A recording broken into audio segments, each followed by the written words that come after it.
दोस्तों, मेहनत इतनी खामोशी से करना कि सफलता शोर मचा दे। हाय गाइस, मैं अखिलेश कुमार स्वागत करता हूं आपका अपने यूट्यूब चैनल एग्जाम पास में। दोस्तों, आज के इस वीडियो में हम बात करेंगे टॉप 10 मोस्ट इंपॉर्टेंट क्वेश्चन के बारे में, जो कि खास आपके लिए इंपॉर्टेंट है अगर आप कंपटीशन की तैयारी करते हैं तो। चलिए दोस्तों, आज की इस वीडियो को हम शुरू करेंगे पिछले वीडियो को ध्यान में रखते हुए। और आपसे कहना चाहूँगा कि अगर आपने मेरे पिछले वीडियो को नहीं देखा है तो आप ज़रूर देखिएगा। और आपसे एक और रिक्वेस्ट करना चाहूँगा कि आप डेली मॉर्निंग में उठकर मेरे यूट्यूब चैनल एग्ज़ाम पास पर आने वाले हर वीडियो को आप ज़रूर देखते रहिए। आपका अभ्यास बना रहेगा और साथ ही साथ आपका रिवीजन भी होता रहेगा। ठीक है, तो दोस्तों आज हम बात करेंगे टॉप 10 मोस्ट इंपॉर्टेंट क्वेश्चन के बारे में। तो सबसे पहले मैं आपसे क्वेश्चन करना चाहूँगा कि पिछले वीडियो में मैंने एक क्वेश्चन किया था कि मालूम कीजिए कि नासिक किस नदी पर स्थित है। नासिक किस नदी किनारे स्थित है। दोस्तों, आई होप कि आपने अगर देखा होगा तो आपने ज़रूर कमेंट बॉक्स में आंसर दिया होगा।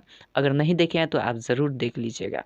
आपसे मैंने यही क्वेश्चन किया था कि नासिक किस नदी पर बसा हुआ है। तो दोस्तों, अगर आपने देखा होगा तो आप ज़रूर कमेंट किए होंगे। अगर नहीं जानते हैं तो दोस्तों आप जान लीजिए, मैं इसका आंसर ऑप्शन के साथ बताने वाला हूँ।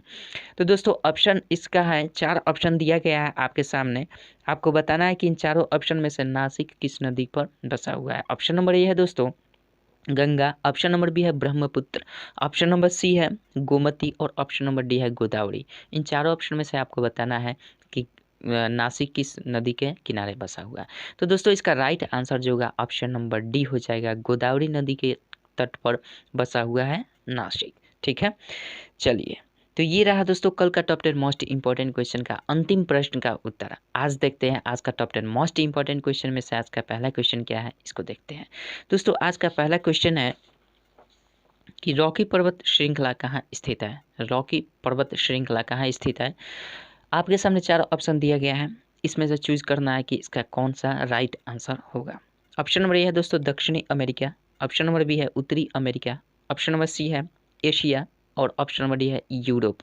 इन चारों ऑप्शन में से बताना है कि रॉकी पर्वत श्रृंखला कहाँ स्थित है। दोस्तों, अगर आप जानते हैं तो ज़रूर कमेंट बॉक्स में लिखने का पूरा प्रयास कीजिएगा। नहीं जानते हैं तो कोई बात नहीं है, याद कर लीजिएगा। चलिए, इस क्वेश्चन का राइट आंसर जो होगा दोस्तों ऑप्शन नंबर बी होगा। ऑप्शन नंबर बी यानी उत्तरी अमेरिका। उत्तरी अमेरिका में रॉकी पर्वत श्रृंखला है। ठीक है दोस्तों, अगर रॉकी पर्वत श्रृंखला की बात करें तो दोस्तों ये उत्तरी अमेरिका में तो है ही, उत्तरी अमेरिका के पश्चिमी भाग से उत्तर से दक्षिण दिशा की ओर है।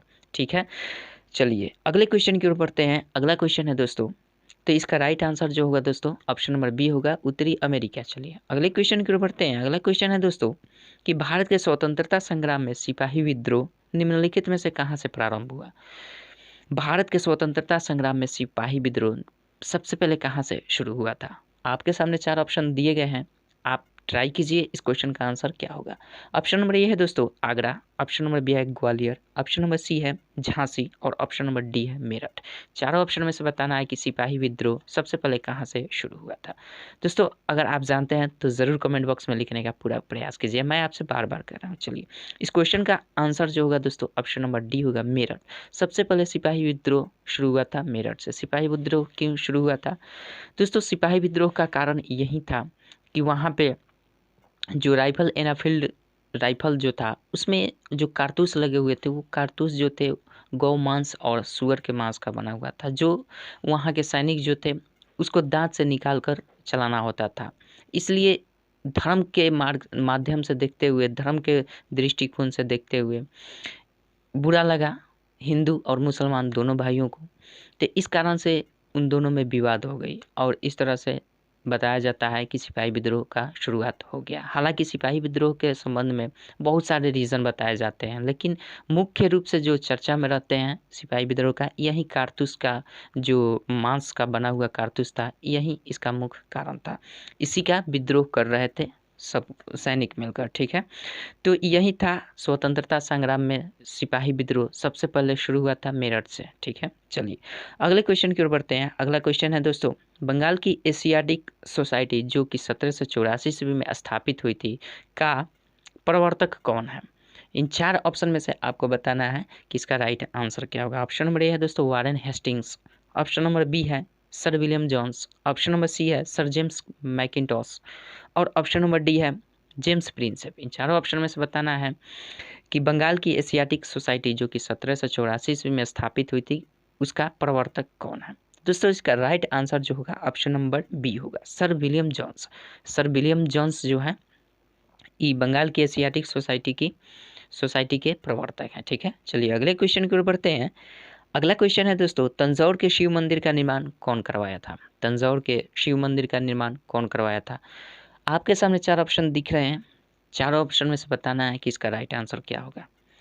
ऑप्शन नंबर ए है दोस्तों चोलों ने, ऑप्शन नंबर बी है पल्लवों ने, ऑप्शन नंबर सी है पांडवों ने और ऑप्शन नंबर डी है राष्ट्रकूटों ने। इन चारों ऑप्शन में से बताना है कि तंजौर के शिव मंदिर जो है उसका निर्माण किसने करवाया था। तो दोस्तों इसका राइट आंसर जो होगा ऑप्शन नंबर ए हो जाएगा, चोलों ने करवाया था। ठीक है, चलिए अगले क्वेश्चन की ओर बढ़ते हैं। अगला क्वेश्चन है दोस्तों, निम्न में से किसने सबसे पहले भारत पर आक्रमण किया था। निम्न में से किसने सबसे पहले भारत पर आक्रमण किया था। 4 ऑप्शन ये हैं आपके सामने, 4 ऑप्शन में से बताना है कि इसका राइट आंसर क्या होगा। सबसे पहले भारत पर किसने आक्रमण किया था। ऑप्शन नंबर ए है दोस्तों अफगानी, ऑप्शन नंबर बी है अरबी, ऑप्शन नंबर सी है तुर्क और ऑप्शन नंबर डी है मुगल। इन चारों ऑप्शन में से बताना है सबसे पहले भारत में किसने आक्रमण किया था।